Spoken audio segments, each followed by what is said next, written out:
Hello again, everyone. I'm Adam Kassab here at GLOBIS. Welcome back to Inside Japan.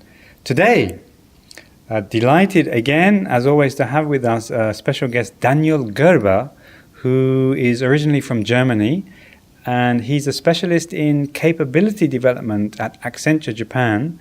Accenture Japan has over 5,000 employees, so he's an internal sort of employee development expert. Daniel, welcome to GLOBIS. Thank you very much for coming in. Thank you so much for having me here. I know it's very hot today and you came all the way from Yokohama, so thanks again. Yep. Let's just start off, Daniel. What originally sort of brought you to Japan? Right. My minor at university was Japanese language. Okay. So I wanted to see the country, actually, I was studying about. So 10 years ago, I made the trip from Germany to Japan, and that's then where I met my then girlfriend and now wife. So it's a private reason I'm here now. Congratulations. Thank you. Can I just ask, I mean, studying Japanese language, you have to learn the Chinese characters and so Yes. on. Was that quite easy or it's quite difficult? No, it was quite difficult, actually. But my first job I got in Japan was for the government. And it was a very remote island I worked at. It's the island of Miyakojima. So at 5:15 sharp, my job ended. So I had the whole evening off. And that's when I did my studies. Fantastic. Yeah. Would you encourage other people to learn Japanese as well? Or? I would. I mean, it's the third largest economy in the world. And if you don't know the language, then you don't know the people. So Right. It's hard, yeah. I think it's very important. Okay. Since you've been here, so 10 years ago, has anything really surprised you about just how people live, how people shop, like working style compared to back home in Germany? Of course, there are many, many minor things that surprised me, starting with the size of vegetables, which are different from Germany, or other things. But like one theme that even nowadays, after 10 or 8 years, keeps surprising me is the absence of open disputes or open quarrels.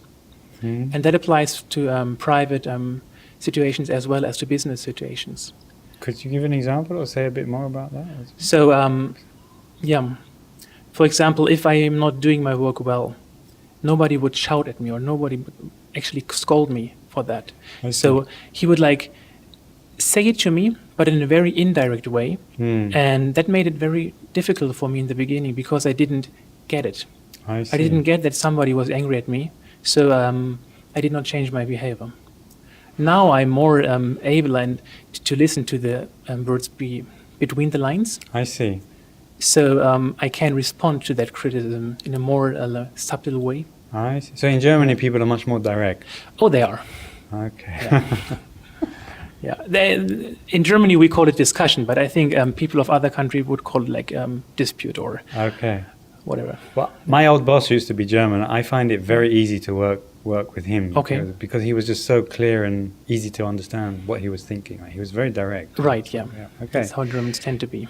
Good. Can you tell us a bit more about your job and your role at Accenture, and maybe about your sort of aim in life, or how you see your future 5-10 years or whatever? Wow, that's huge. About my role first. Mm. So one theme of Accenture, or one theme actually of the Japanese economy, is the need for globalization. So the Japanese population is not growing, actually it's shrinking, so the market is shrinking as well. That's a huge problem. And I think there are two possibilities, right? You can have massive immigration, which is politically not enforceable, I think, because Japanese society is not ready for that. Mm. Or you can export more and more. Mm. And to do that, you need people who understand market in overseas markets. Mm. So what you need to do is to globalize your workforce. And that's what we are doing at Accenture as well. So my position in the capability development team is to help our people to become more globally minded. And with that, we mean, first of all, of course, speak English, because that's something you cannot do business without, actually. Then understand other cultures. So it's a lot of cross-cultural training we are doing, actually. And the third point would be getting a global network. So we have a lot of tiny networks within Accenture Japan, but they are not connected to the global company. So we are like asking people to use the tools we're having. So there's a lot of blogs and knowledge management tools we are having, to use them, connect to people outside of Japan. Interesting. Can I ask a difficult question, Daniel? Yes, Maybe- please. I mean, and I know there's no kind of obvious answer, but do you think a global person can actually be developed, or are they sort of born, or a lot of it depends on early experiences, that kind of global mindset? That's really difficult question. Yeah. But I think to some extent you can actually educate people, because it's a mindset, and depending on what you hear, depending on what somebody expects from you, Yeah. your mindset changes. So Right. that's what we are trying to help our people. Yeah, I've noticed that, I mean, being able to speak Japanese is becoming less important, actually, living and working here. Because Okay. Japan is definitely kind of globalizing, yeah. It is, yeah, Yeah. slowly but surely. Slowly but surely, yeah. Interesting. Thank you. And next difficult question, maybe. Yes. Germany and Japan, if you were to compare the two together, I know a lot of people say there's a lot of similarities, sort of historically. Right. And, you know, the trains work in Germany as well as Yeah. you know. Can you say a bit about the different ways of doing business? The different ways of All doing business. Yeah. similarities that you see, yeah. Well, similarities are, as you just mentioned, like being on time is very important in both countries, I think. But there are some differences as well. So, for example, what strikes me is still the like risk awareness in Japan. So people don't like to take risks, actually, or many people don't like to take risks. So in order to keep what they are having, they are even fine with letting a good opportunity go or just pass, because they might lose something.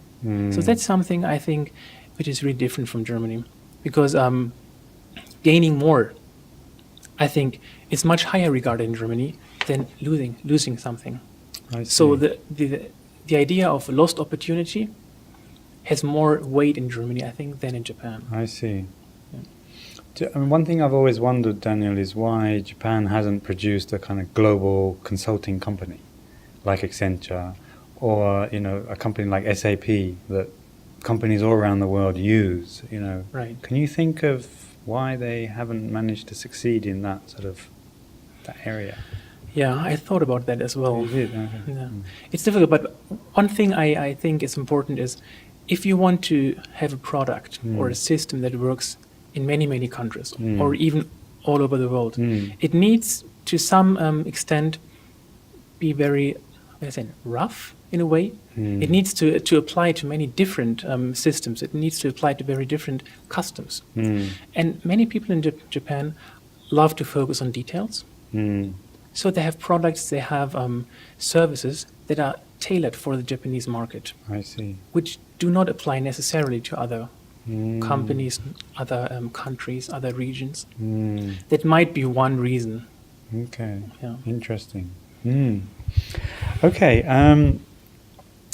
Let's think something you love, something you hate about Japan. Yeah, okay. Let's start with the love thing. I'm really into Japanese hot springs. So onsen in Japanese, these are just great. In case any of the audience, anybody of the audience does not know them, if you come to Japan, please go to a hot spring. It's just great. It's a volcanic island, so hot springs are everywhere, literally, even here in the Tokyo region. And if you go, it's kind of a celebration, actually. It's not only the hot spring itself, it's everything around it. You have good food, you have a nice room, you have great service, actually. So you have just 1 weekend of total relaxation at this hot spring. And this makes it, for me, one of the most favorite ways to spend my day. Wow, lovely. Yeah. Something you don't like about Japan? Yeah, something I don't like is when people are a bit impersonal, or what I mean with that is, for example, if I stay in the train, and maybe I'm blocking the way, I'm blocking the doorway or so, and nobody actually opens his mouth and says, "Please step aside" or so. They are jostling me, or they're like bouncing into me, Oh, I they're softly kicking me or whatever, but they're doing everything just not to speak to me. So it's very strange. Yeah, I would really like to get addressed personally. I see. And this is not only the train thing, even in the company also. If I go there in the morning, there are many people who don't say "Ohayou gozaimasu" or "Good morning." Yeah. They're just focused on their screen, PC screen Right. or so. I think like reacting to other people Yeah. could be more enforced, Yeah. could be more strong, could be stronger. Do you think that's something to do with you being like non-Japanese? I mean, or No, I don't think so. It's just Japanese. Yeah, I think in a way it's a thing of the culture, I would say. Yeah, because I see my Japanese colleagues who don't exchange greetings as well. Right. So Okay. Now you've been here around 10 years, you said. So, and looking forward to Japan's future, sort of. I don't know how you think Japan's changed over the last 10 years, but going forward, 5, 10, 15 years later, Right. do you see any trends, or how do you see the future of Japan? trends. Yeah. Mm. Well, it's hard, but seeing a lot like seeing how the Japanese society developed in the last year, especially since the disaster on Just the earthquake. You know? the earthquake. Yeah, the earthquake. There's a lot more like grassroots action or root level action from citizens, I think. So having the anti-nuke actions every Friday, right? Having the Green Party, which just started off. Those are movements comparable, I think, to the civil rights movement we had like in the 60s or 70s in other countries. Yeah. So this means actually people are not longer looking to the government to get things right. They're trying to to take things in their own hands and adjust them or making them right. I think this is something which is getting stronger and stronger. And I would expect that actually to be one of the driving forces for the Japanese politics in the next decade at least. It's very positive. Yeah, it's very positive, yeah. So I even wonder if I should take the Japanese citizenship and enter the Green Party. Because I think there's something with the future, actually. Well, if I could vote, Daniel, you'll definitely get my vote. So. Thank you so much. Yeah. And Germany, I think, has a very strong sort of green movement and sort of It has, anti-nuclear stance, right? Actually, I think the Green Party in Germany is the mother of the green movement in many of the other countries. So on the founding ceremony of the Japanese Greens, one of the members of the German Green Party came I see. to help them how to start action. Do you miss anything from Germany? I miss German bread. German bread. Because I think German bread is so good, yeah. And in Japan, you mostly get white bread, right? Yeah. Which is kind of soft and sweet. But this is not really bread. I mean, this is cookies. So It's too light, isn't it? it's too light, yeah. I need something more heavy and sour.